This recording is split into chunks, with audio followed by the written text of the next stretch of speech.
नमस्कार, नादी टीवी में आपका बहुत स्वागत है और मैं हूं आपके साथ अनुपमा खोपरे। बुलेटिन की शुरुआत बड़ी खबर के साथ करेंगे और सबसे पहले बात करेंगे उत्तर प्रदेश की बड़ी खबर की। लखनऊ से आपको बड़ी खबर बता रहे हैं, जहां मुख्यमंत्री योगी आदित्यनाथ का आज मथुरा और गोरखपुर दौरा रहेगा।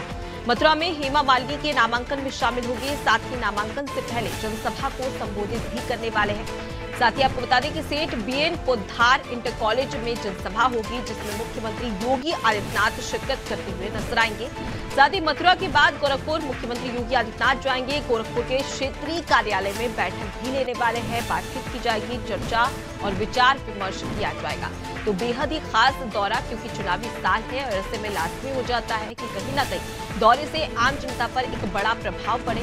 और सबसे बड़ी बात कि मुख्यमंत्री योगी आदित्यनाथ जब गोरखपुर और मथुरा दौरा आज करेंगे, तो इस दौरान नामांकन रैली, क्योंकि हेमा मालिनी मथुरा से बीजेपी प्रत्याशी है, उनके समर्थन में वोट की अपील तो लगातार करते मुख्यमंत्री योगी आदित्यनाथ नजर आएंगे, लेकिन नामांकन रैली में भी शामिल होंगे और तमाम जो कार्यकर्ता है, पदाधिकारी है, उनमें एक उत्साह और जोश भी मुख्यमंत्री योगी आदित्यनाथ के द्वारा भरा जाएगा।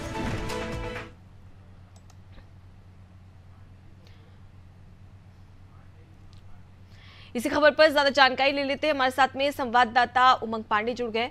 उमंग, मुख्यमंत्री योगी आदित्यनाथ का मथुरा और गोरखपुर दौरा, सबसे बड़ी बात कि हेमा मालिनी के नामांकन रैली में भी शामिल होंगे, ऐसे में शक्ति प्रदर्शन देखने को मिलेगा। किस प्रकार की तैयारियां, कार्यकर्ता पदाधिकारी में कितना उत्साह है? जी देखिए, बिल्कुल उत्तर प्रदेश में मुख्यमंत्री योगी आदित्यनाथ जो है वो लोकसभा चुनाव की तैयारियों को लगातार आगे बढ़ा रहे हैं। इसी क्रम में सीएम योगी आदित्यनाथ आज मथुरा और गोरखपुर के प्रवास पर रहेंगे। आज सुबह 11:30 बजे मुख्यमंत्री योगी आदित्यनाथ मथुरा में एक विशाल जनसभा को संबोधित करने जा रहे हैं, जिसमें बड़ी संख्या में जो लोग हैं वो उपस्थित रहेंगे मुख्यमंत्री योगी आदित्यनाथ का संबोधन सुनने के लिए। इसके साथ ही भारतीय जनता पार्टी के तमाम सहयोगी दलों के जो नेता हैं वो भी इस दौरान मुख्यमंत्री योगी आदित्यनाथ के साथ मंच पर मौजूद रहेंगे। बता दें, आज मथुरा में जो भारतीय जनता पार्टी की उम्मीदवार हेमा मालिनी, उनके नामांकन में भी मुख्यमंत्री योगी आदित्यनाथ शामिल होंगे। तो ऐसे में कहा जा सकता है कि एक बड़ा शक्ति प्रदर्शन आज मथुरा में भारतीय जनता पार्टी करने जा रही है, जिसकी अगुवाई खुद उत्तर प्रदेश के मुख्यमंत्री योगी आदित्यनाथ करते हुए नजर आएंगे। हेमा मालिनी को भारतीय जनता पार्टी ने मथुरा से तीसरी बार अपना लोकसभा चुनाव में उम्मीदवार बनाया है। तो ऐसे में कहीं ना कहीं आज का जो सीएम योगी का दौरा है वो काफी महत्वपूर्ण हो जाता है, क्योंकि सीएम योगी मथुरा में विशाल जनसभा को संबोधित करेंगे।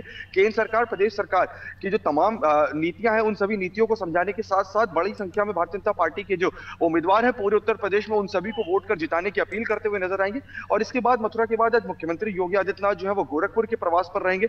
सीएम योगी जो है वो आज रात्रि विश्राम जो है वो गोरखपुर में ही करेंगे, लेकिन गोरखपुर में एक बड़ी बैठक हुई है मुख्यमंत्री योगी आदित्यनाथ की अगुवाई में। बता दें आपको कि गोरखपुर का जो क्षेत्रीय कार्यालय है वहां पर आज भारतीय जनता पार्टी के तमाम पदाधिकारी सीएम योगी की अगुवाई में बैठक करेंगे। बता दें, बांसगांव और इसके साथ ही गोरखपुर की जो अन्य लोकसभाएं हैं, गोरखपुर और गोरखपुर के आसपास की, उन सभी को लेकर मंथन किया जाएगा कि भारतीय जनता पार्टी वहां पर कितनी मजबूत है और जहां पर विपक्ष मजबूत है, कैसे विपक्ष के किले में सेंधमारी की जाए। इन तमाम चीजों को लेकर बैठक में मंथन होगा। मुख्यमंत्री योगी आदित्यनाथ कुल मिलाकर आज मथुरा और गोरखपुर के प्रवास पर रहेंगे। जी बिल्कुल, तो देखा जा सकता है कि कहीं ना कहीं अब यहाँ पर नामांकन रैली में शामिल होगी, इससे एक बड़ा शक्ति प्रदर्शन और ताकत बीजेपी की देखने को मिलेगी। लेकिन फिलहाल अगर हम इंडी गठबंधन की बात करें तो उनकी ओर से क्या तैयारियां की जा रही है, उनके प्रत्याशियों की क्या कुछ तैयारियां हैं? आज देखिए, बिल्कुल साफ तौर से उत्तर प्रदेश में लोकसभा चुनाव की तैयारियों को लेकर सभी राजनीतिक दलों ने अपनी पूरी ताकत झोंक दी है। एक और भारतीय जनता पार्टी है, दूसरी ओर कांग्रेस, समाजवादी पार्टी इंडिया गठबंधन के तहत इस बार एक साथ मिलकर चुनावी मैदान में है। बता आपको कि भारतीय जनता पार्टी विपक्षी दलों के ऊपर निशाना साध रही है। और इसके साथ ही अभी अगर बात करें उत्तर प्रदेश की, तो सभी की निगाहें जो है उत्तर प्रदेश में रायबरेली और अमेठी की सीटों पर है कि कांग्रेस जो है वहां पे अपने प्रत्याशी, अपने उम्मीदवारों के नामों का ऐलान कब करती है। अभी हाल में कांग्रेस की एक सूची और आई, जिसमें सभी को उम्मीद थी कि दोनों लोकसभाओं में से नहीं तो किसी एक लोकसभा का उम्मीदवार का नाम तो होगा, लेकिन अभी तक रायबरेली और अमेठी की सीट में लगातार संशय बना हुआ है। इसके साथ ही समाजवादी पार्टी जो है लगातार अपने उम्मीदवारों के टिकट जो है वो बदल रही है। हाल में अभी बता दें आपको कि बदायूं से समाजवादी पार्टी के वरिष्ठ नेता शिवपाल सिंह यादव चुनावी मैदान में थे। अब अखिलेश यादव को प्रस्ताव भेजा है कि वो अपने बेटे आदित्य यादव को बदायूं से चुनावी मैदान में लड़ाना चाहते हैं। तो कुल मिलाकर भारतीय जनता पार्टी जो है वो लगातार विपक्षी दलों के ऊपर निशाना साध रही है, क्योंकि कहीं ना कहीं अगर बात करें उत्तर प्रदेश की, उत्तर प्रदेश में जिस तरह से समाजवादी पार्टी के मुखिया अखिलेश यादव दावा कर रहे हैं कि उनका पीडीए एनडीए के ऊपर इस बार लोकसभा चुनाव में हावी होगा, तो कहीं ना कहीं ऐसा होता हुआ नजर नहीं आ रहा है, क्योंकि समाजवादी पार्टी और कांग्रेस की जो तैयारी है वो भारतीय जनता पार्टी से काफी पीछे चल रही है। मुख्यमंत्री योगी आदित्यनाथ लगातार रोजाना कई लोकसभाओं में पहुंच रहे हैं और वहां पे प्रबुद्ध सम्मेलन कर रहे हैं, जनसभाएं कर रहे हैं, लोगों से संवाद कर रहे हैं। वहीं दूसरी ओर बहुजन समाज पार्टी, कांग्रेस और समाजवादी पार्टी के जिनके नेता लगातार अपने प्रचार प्रसार अभियान को आगे बढ़ा रहे हैं। बता दें आपको, उत्तर प्रदेश में बहुजन समाज पार्टी जो है वो इस बार अकेले लोकसभा चुनाव लड़ने जा रही है। तमाम 80 सीटों पर बहुजन समाज पार्टी जो है वो अपने उम्मीदवारों के नामों का ऐलान लगातार कर रही है। आकाश आनंद जो है वो 6 तारीख से चुनावी जनसभाओं की कमान संभालेंगे। तो ऐसे में कहीं ना कहीं कहा जा सकता है कि भारतीय जनता पार्टी जो है वो लोकसभा चुनाव की तैयारियों में अन्य दलों की अपेक्षा काफी तेजी से आगे बढ़ रही है। जी, लेकिन फिलहाल अगर देखा जाए, जिस प्रकार से आपने भी जिक्र किया कि 3 बार सांसद रह चुकी है मथुरा सीट से जीतकर हेमा मालिनी, लेकिन अब इनके खिलाफ एक विरोधाभास भी देखने को मिल रहा है, नाराजगी देखने को मिल रही है, क्योंकि मथुरा के कुछ लोग ऐसे हैं जिनका ये मानना है कि अभी भी कुछ काम ऐसा है जो अब तक पूरा नहीं किया गया है। और सबसे पहले अगर मथुरा में हम इंफ्रास्ट्रक्चर की बात करें, औद्योगिक विकास की बात करें, यमुना नदी की सफाई की बात करें और भीड़ प्रबंधन की बात करें, तो इसमें कहीं ना कहीं मथुरा में एक नाकामयाबी देखने को मिल रही है। तो क्या इसका असर भाजपा पे पड़ सकता है और इसका फायदा कहीं ना कहीं इंडिया गठबंधन को हो सकता है? जी देखिए, बिल्कुल तमाम मुद्दों को लेकर हेमा मालिनी का विरोध जो है वो मथुरा में किया गया था, लेकिन अब भारतीय जनता पार्टी के तमाम बड़े नेताओं ने मथुरा पहुंचकर जिस तरह से प्रचार प्रसार अभियान की कमान संभाली है, तो ऐसे में कहीं ना कहीं माना जा सकता है कि मथुरा में और मेरठ में ब्रिज क्षेत्र में भी भारतीय जनता पार्टी मजबूत है। बता दें आपको कि मथुरा के साथ मेरठ में अरुण गोविल जो कि भारतीय जनता पार्टी के उम्मीदवार थे, उनका भी विरोध वहां पे किया गया था। हालांकि मुख्यमंत्री योगी आदित्यनाथ ने उनके पक्ष में एक बड़ी जनसभा की थी, जिसके बाद उनको भी वहां पे तमाम लोगों का समर्थन मिला था। और इसी क्रम में आज मुख्यमंत्री योगी आदित्यनाथ जो है वो हेमा मालिनी के पक्ष में एक विशाल जनसभा को संबोधित करने जा रहे हैं। सीएम योगी जो है वो उत्तर प्रदेश में भारतीय जनता पार्टी की स्टार प्रचारकों की लिस्ट में पहले स्थान पर है।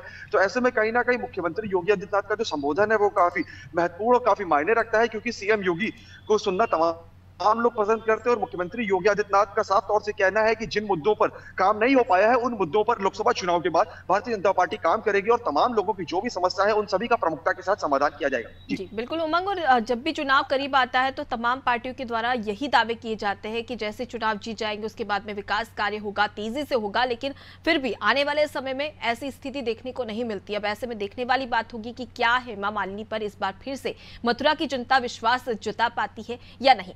लौटूंगी आपके पास में, आगे भी आपसे खबर पर अपडेट लेंगे।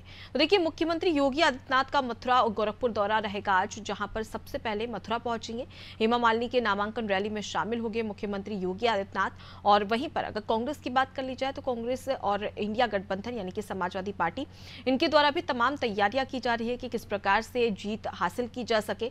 और अब तक के अगर हम मथुरा की बात करें तो यहां पर 3 बार से लगातार हेमा मालिनी जीतती हुई नजर आ रही है। ऐसे में इस बार भी कहीं ना कहीं इंडिया गठबंधन के लिए एक बड़ी चुनौती साबित हो सकती है हेमा मालिनी, क्योंकि जिस प्रकार से देखा जा रहा है कि विकास इंफ्रास्ट्रक्चर की बात तो की जा रही है, लेकिन मुख्यमंत्री योगी आदित्यनाथ और प्रधानमंत्री नरेंद्र मोदी का यहां पर काफी ज्यादा असर देखने को मिलता है, क्योंकि एक हार्ड हिंदुत्व की छवि भाजपा की है और मथुरा जो कि तीर्थ स्थल कहा जाता है। तो ऐसे में कहीं ना कहीं इसका एक बड़ा प्रभाव भाजपा पर देखने को मिल सकता है। भाजपा को इससे एक बड़ा फायदा भी होता हुआ नजर आ सकता है।